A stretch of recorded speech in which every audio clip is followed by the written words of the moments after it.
But let's start here with number one, and that is run the damn ball. That's the first takeaway. We need to run the ball and we need to embrace it. Embrace getting under center, embrace the I formation, embrace the option.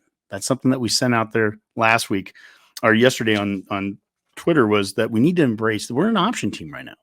For all the discussion of not being able to take the top off with wide receivers and all that, we're not a big play offense in the pass game.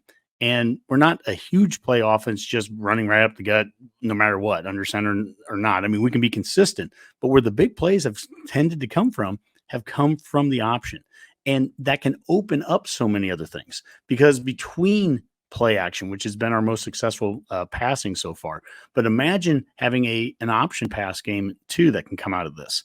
And it's all about setting that up. But the big plays that we've been able to have so far have come out of that option.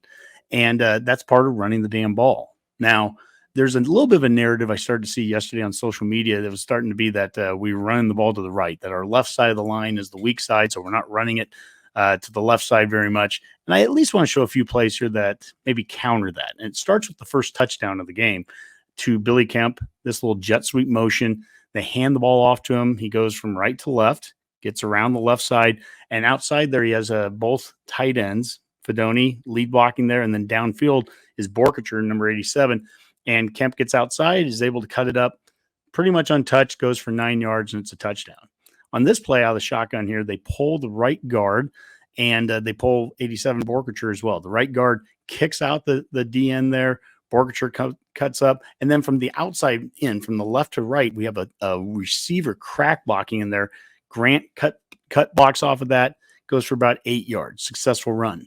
Here we have the same play run twice in a row here. It's out of the I formation. It's a little inside toss where the left guard kind of curls out and gets a block, and then the fullback leads right through.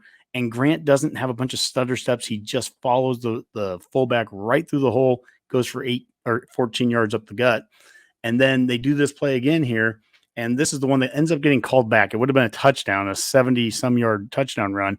And the thing that we actually got called on is what I want to highlight. It's the receivers downfield blocking. Number 84, Bullock, I think he's so aggressive. He's doing a great job down there, and they get him for holding here. Now you can see the defender has a handful of Bullock's face mask. That didn't get called. But anyways, it's the downfield blocking that I like. And then here's a couple of plays that are out of the shotgun. This one's out of pistol set and speed options to the left. And Harburg here makes the right read, cuts right up off of it. And he ends up on this play going for about 40 yards. And, you know, it's something I said last week on the show, and I've said it the last couple of weeks, is that I think we need to do less better. We just need to simplify things, and simple speed options here, toss plays there, get under center. You know, we don't need to add a bunch of complexity to it. Now, here is the touchdown run, and it's speed option out of the shotgun again to the left. Now, the argument I can make here is that he actually should pitch it right now, but he cuts up and makes one guy miss and then makes another guy miss here. And with his speed, he ends up taking it for 72 yards for a touchdown. And that's an outstanding run by him. It's a great individual play there. I've heard some people make the argument that, you know, this isn't truly an option because he isn't pitching. That would be the one time where I would say, yeah, I think he probably should have pitched that play. Now he ends up scoring a touchdown on it, so I'm not going to be too critical on it. But you know, no, he hasn't pitched it a lot yet. But most of the times he hasn't pitched is because he's making the right reads. He's cutting up, and that's where the hole is. That's how the option works. And so it's not a triple option. We're not sitting there making one read and then doing an option based off of it.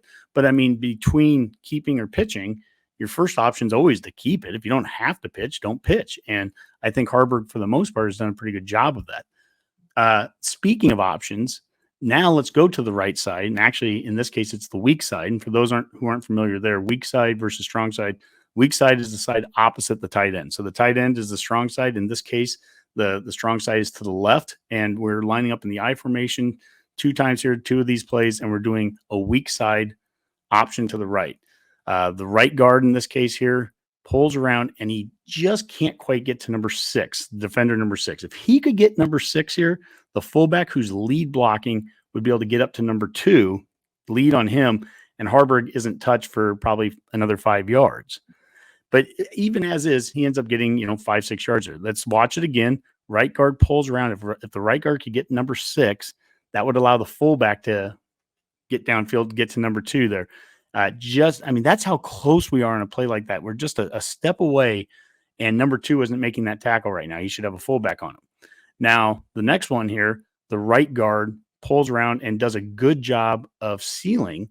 And now, again, Harburg, he's running the option here. He's optioning off that corner. The corner goes outside. Harburg cuts up off it. If the fullback can just get a little better block here, he gets a hand on, but if he could just get a better block on that, Harburg isn't touched for probably another 5 yards as well. Let's watch it one more time. The right guard gets that seal. The fullback, number 34, he's going downfield. He's leading on this. There's 34. Oh my gosh, if we can just get a pancake on this block right there against 24. If he can, Harburg, he could be gone there, or at least he's not getting touched for another 5-6 yards. But they're both cases where he keeps it, but there was no reason to pitch it either. It was the right read in that case. He kept it and moved it up. And so we're that close on the blocks to really, taking off on one of those plays.